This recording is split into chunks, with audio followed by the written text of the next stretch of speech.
এই মাত্র খবর এলো খুনি হাসিনার ফাঁসি হলো। এই মাত্র খবর এলো খুনি হাসিনার ফাঁসি হলো। এই মাত্র খবর এলো খুনি হাসিনার ফাঁসি হলো।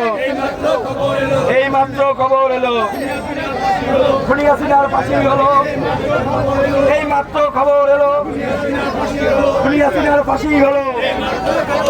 এই মাত্র খবর এলো স্বৈরাচারের ফাঁসি হলো। স্বৈরাচারের ফাঁসি হলো। রশি লাগলে রশি নেই শেখ হাসিনার ফাঁসিতে।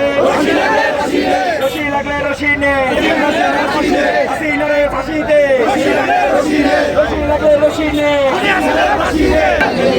হাসিনা গেল কই, স্বৈরাচার গেল কই, ছাত্রলীগ গেল কই, যুবলীগ গেল কই, আর পুলিশটা শেখ শেখ দেশের দিকে চাইয়া দেখ।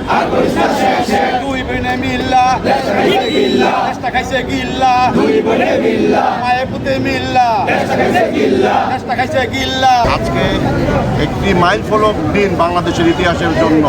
দীর্ঘ 17 বছর স্বৈর শাসকের পতনের পর আজকে যে রায়টি হয়েছে, আমরা সেই রায়কে স্বাগত জানাই এবং অবিলম্বে শেখ হাসিনাকে বিদেশ থেকে নিয়ে এসে এটার কার্যকর করার জন্য আমরা জোর দাবি জানাচ্ছি। এটা বাংলাদেশের প্রাণের দাবি, বাংলাদেশের জনগণের দাবি। আজকে স্বস্তির নিঃশ্বাস বইছে সারা বাংলাদেশ জুড়ে। আমরা সকলেই, সারা বাংলাদেশের মানুষ আজকে স্বস্তি পাচ্ছে যে শেখ হাসিনা মুক্ত বাংলাদেশে আজকে একটি স্বাধীন রায় হয়েছিল। যদি শেখ হাসিনা থাকছিল না, দিতে পারতো না, কিন্তু আজকে সেটা প্রমাণ হলো যে স্বৈরাচার মুক্ত বাংলাদেশ। এখনও কিছু স্বৈরাচারের প্রেতাত্মারা রয়েছে।